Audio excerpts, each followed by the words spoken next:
dans cette nouvelle vidéo, bienvenue sur Bref Résumé de chez nous, votre chaîne santé, vous trouvez bien sûr des sujets de santé de toutes sortes.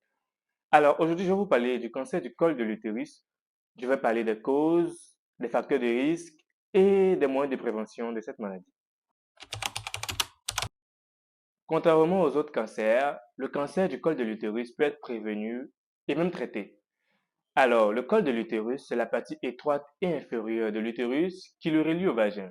Le cancer du col de l'utérus, quant à lui, correspond au développement d'une tumeur maligne sur la muqueuse du col de l'utérus.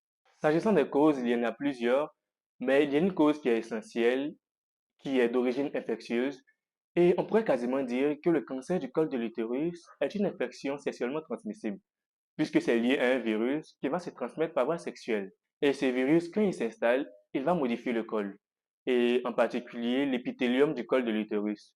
Et ce sont des lésions précancéreuses qui vont apparaître.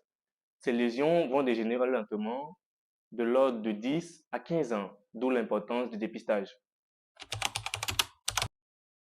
S'agissant des facteurs de risque, il y en a plusieurs, comme un début précoce de l'activité sexuelle, une multiplicité des partenaires sexuels, le tabagisme, un affaiblissement du système immunitaire, des antécédents familiaux de cancer du col de l'utérus ou d'autres infections sexuellement transmissibles. Pour la prévention, le moyen le plus sûr est la vaccination qu'il est recommandé de faire chez les filles de 11 à 14 ans.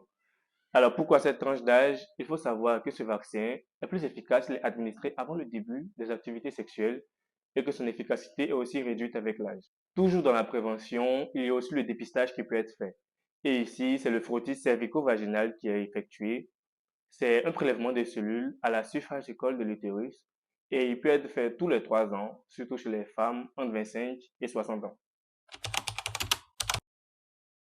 Alors, il y a des signes qui doivent attirer votre attention ou nécessiter une consultation chez votre médecin. On a un saignement après un rapport sexuel, un saignement en dehors des périodes de règles, des douleurs pendant un rapport sexuel, des douleurs pelviennes ou des douleurs lombaires, des pertes blanches ou une gêne à uriner.